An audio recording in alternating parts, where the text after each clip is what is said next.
Assalamualaikum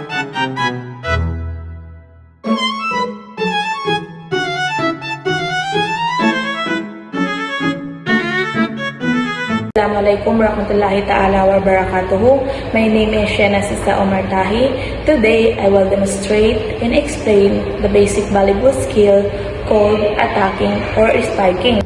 What is attacking? Ang attacking o spiking ay isang volleyball skill kung saan malakas na hinahampas ang bola papunta sa kabilang side ng net upang makakuha ng puntos.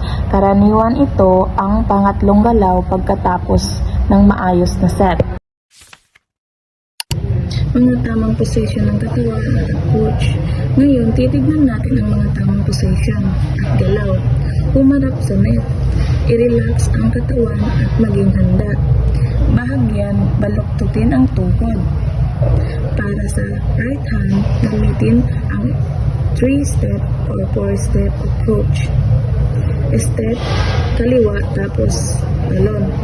Para sa left hand, step, kanan, kaliwa, tapos talon. Iswing ang mga braso paatras habang naghahanda tumalon. Pagkatapos, iswing ang mga braso paabante at pataas para magkaroon ng lakas. Pagtalon at paghampas. Ngayon, ipapakita ko ang basic na attacking. Habang tumatalon, itaas ang hitting arm, panatilihin nakaangat ang kabilang kamay para sa balance. Hampasin ang bola sa pinakamataas na kaya mong abutin.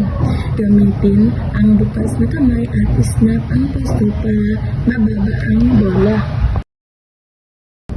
Mahalagang tips. I-timing ang talon sa bola. Abutin ang pinakamataas na point bago hampasin.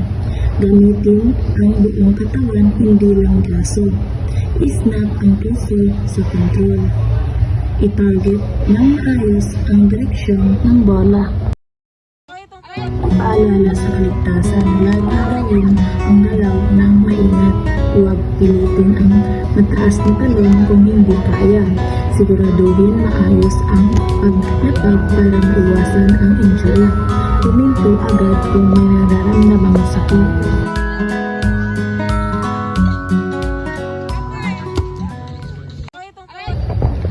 At yun ang mga tamang paraan ng attacking o spiking sa volleyball.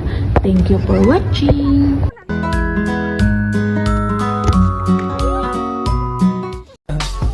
I just had to let you know you're